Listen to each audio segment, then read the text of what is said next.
আপনারা জানেন যে পলিথিনের বিরুদ্ধে, পলিথিন ব্যাগের বিরুদ্ধে সরকারের অবস্থান বেশ দৃঢ়।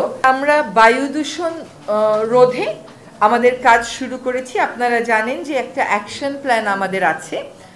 সেই অ্যাকশন প্ল্যানটা গত বছরের অগস্টের শেষের দিকে আমরা অনুমোদন করিয়েছি।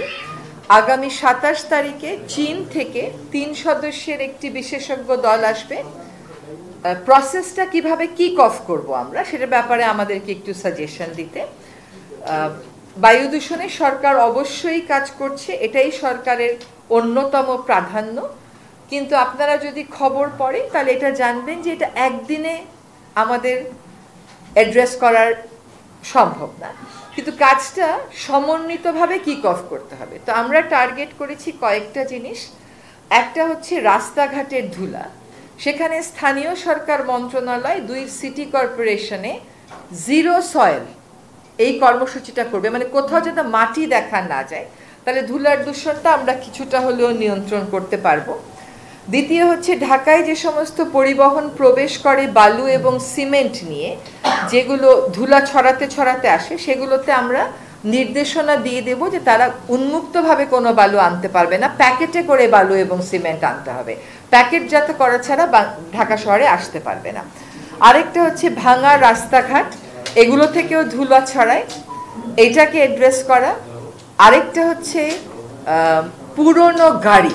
তো সেই পুরনো গাড়ির ব্যাপারে আপনারা দেখেছেন বিআরটিও বিজ্ঞাপন দিয়েছে, আমরাও পত্রিকায় বিজ্ঞপ্তির মাধ্যমে পুরনো গাড়ির যারা বাস এবং ট্রাকের যারা এখনো রাস্তায় চালাচ্ছেন তাদেরকে একেবারে শেষবারের মতন আমরা সতর্ক করেছি যে আপনারা এইগুলো নিয়ে আর রাস্তায় বেরোবেন না, কারণ এগুলো বায়ু দূষণের অন্যতম প্রধান কারণ। RICL TMX, যুগের পর যুগ স্থাপনা থাকে মজবুত। আর আরেকটা কারণ হচ্ছে, এবং এদের বিরুদ্ধে অভিযান আমরা কিন্তু যুগপৎভাবে করব। এটা শুধু পরিবেশ অধিদপ্তর একা করবে না, পরিবেশ অধিদপ্তর এবং বিআরটিএ একসাথে মিলে করবে। এটাও বাংলাদেশে আমি মনে করি যে একটা নতুন ধারা সৃষ্টি হবে, কারণ আমাদের কারোরই আসলে কাঙ্ক্ষিত জনবল নেই। তো সকলের জনবল এক করলে কাঙ্ক্ষিত হয়। আরেকটা হচ্ছে যে ইট ভাটা, ঢাকার আশেপাশের ইট ভাটাগুলোর বিরুদ্ধে ব্যাপক অভিযান চালানোর ফলে গতবার কিন্তু শেষের দিকে বায়ুর মান কিছুটা নিয়ন্ত্রণে এসেছিল। চীনের মতন জায়গায়, যেখানে বেইজিংয়ে তারা খুব সফলভাবে বায়ু দূষণ অ্যাড্রেস করেছে, সেখানেও আসলে তাদের ৫ বছর লেগেছে 35% বায়ু দূষণ কমাতে। তো আমাদের তো আর অতটা লম্বা সময় পাচ্ছি না, কিন্তু নিশ্চয়ই ধারাবাহিকতা পরের সরকার যেই আসুক না কেন মেনটেন করবে। সেখানে চীন দেশের কাছ থেকে আমাদের একটু বুঝবার কথা আছে যে আমাদের যে এয়ার কোয়ালিটি ম্যানেজমেন্ট প্ল্যান আছে ওইটা থেকে আমরা কেমন করে কিক অফ করতে পারি প্রসেসটা। এবার একটু আসি নয়েজ পলিউশন।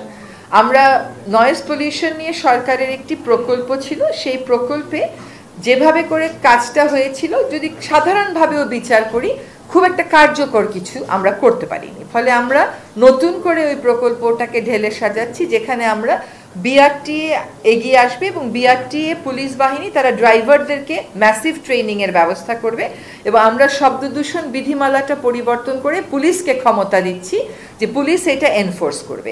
এটাও আপনার এত বছরের অভ্যাস যে আপনি একদিনে অ্যাড্রেস করতে পারবেন না, কিন্তু এনফোর্সমেন্টটা যাতে শুরু হয়। একই সাথে আপনারা দেখেছেন যে আমরা বিমানবন্দর এলাকায় এবং সচিবালয় এলাকায় 10 দিন করে ক্যাম্পেইন করেছিলাম।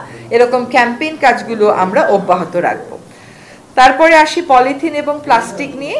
আপনারা জানেন যে পলিথিনের বিরুদ্ধে, পলিথিন ব্যাগের বিরুদ্ধে সরকারের অবস্থান বেশ দৃঢ়।